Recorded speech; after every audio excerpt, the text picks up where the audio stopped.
गंवार सास। ममता ने अपने बेटे को पढ़ा लिखाकर बड़ा आदमी बनाया। अब वो शहर में अपने परिवार के साथ रहता है। एक दिन ममता का बेटा रोहन अपनी पत्नी आलिया से कहता है, अरे आलिया, सुनो, माँ अब से गांव में नहीं रहेगी। वो हमारे साथ यहीं रहेंगी शहर में। उनका कमरा आज नौकर से बोलकर अच्छे से साफ करवा देना। ओह, आज तो मेरी किटी पार्टी है, फिर मुझे जिम और फिर शॉपिंग। ठीक है, कल करवा दूंगी। अच्छा, लेकिन माँ के सामने ये कपड़े नहीं चलेंगे। हाँ, तुम्हें साड़ी या सूट पहनना होगा। अरे बिल्कुल भी नहीं।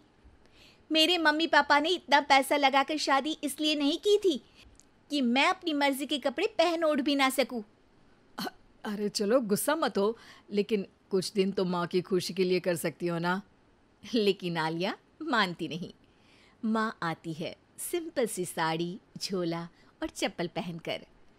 अरे रोहन, मैं इनके साथ कैसे रहूंगी? मेरी फ्रेंड्स क्या कहेंगी? ये तो पूरी गंवार लग रही है। आलिया, माँ गांव में रहती थी इसलिए ऐसी हैं। तुम आज ही माँ के साथ जाकर उनकी पसंद की शॉपिंग करवा देना। इनके साथ घर के अंदर रहना मुश्किल है, बाहर तो मैं कभी भी ना जाऊं। रोहन को आलिया पर गुस्सा आ जाता है। माँ, ओ माँ। हाँ बेटा।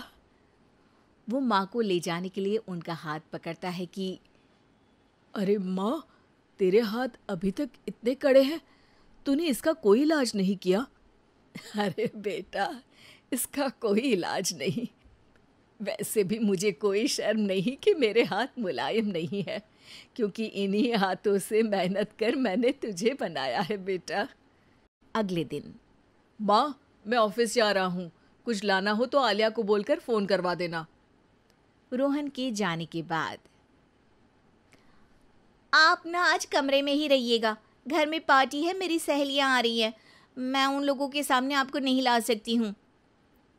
ठीक है बहू, लेकिन तुम कहो तो मैं कुछ खाने को बना दूँ तुम लोगों की पार्टी के लिए। वो लोग सिर्फ कॉन्टिनेंटल या थाई फूड ही खाते हैं। कोई बात नहीं, कभी इंडियन खिलाने वाला कोई मिला नहीं होगा ना। मैं बनाकर कमरे में चली जाऊंगी। जैसे आपकी मर्जी। आलिया के घर उसकी दोस्त आती हैं, पार्टी होती है। अरे वाह आलिया, ये क्या है खाने में? बड़ा ही स्वादिष्ट है यार, इसकी रेसिपी मुझे चाहिए। हाँ, और ये दाल, ओ माय गॉड, मैंने तो किसी 5 स्टार में भी ऐसी दाल नहीं खाई है यार। तू कुक को यहाँ बुलाना। अब आलिया घबरा जाती है। हाँ हाँ हाँ, क्यों नहीं। माँ जी ज़रा बाहर आइए। आलिया की सास सिंपल सी साड़ी और गांव के अंदाज में आती है। अरे बहू, क्या हुआ? खाना पसंद नहीं आया क्या? बहू? अरे ये गांव से दिखने वाली औरत तुम्हें बहू क्यों बोल रही है? कौन है ये? वो हमारी नई नौकरानी है। सास बहू की बात सुनकर बहुत दुखी हो जाती है। वो सर झुकाकर जा ही रही होती है कि एक सहेली बोल पड़ती है। अरे कहाँ जा रही हैं माँ जी? वो उठकर उनके पैर छूती है। जीती रहो बेटा। क्या है ना, आपकी शक्ल बिल्कुल मेरी माँ जैसी है। पता है आलिया, मैं शहर पढ़ने आई और फिर शहरी हो गई, लेकिन मेरे माँ पापा तो आज भी गांव में रहते हैं, बिल्कुल इनके जैसे ही हैं। आप यहाँ बैठिए ना आंटी, आप सच में बड़ी खूबसूरत है और आपके हाथ का खाना तो लाजवाब है। काश ये मेरी सास होती। सभी सहेलियां सास को घेर कर बैठ जाती हैं और उनसे खाने की रेसिपी पूछ रही होती है कि तभी घर की बेल बजती है और रोहन आता है। अरे क्या बात है, आज आप लोग हमारे घर में? और ये लोग तो मुझे आलिया से ज़्यादा माँ की सहेलियाँ लग रही हैं। क्या ये आपकी माँ है? लेकिन आलिया ने तो कहा कि ये उनकी नौकरानी है और इन्होंने भी नहीं बताया। वो नहीं बताएंगी, क्योंकि उनके लिए बच्चों की इज्जत और उनकी खुशी सबसे पहले है।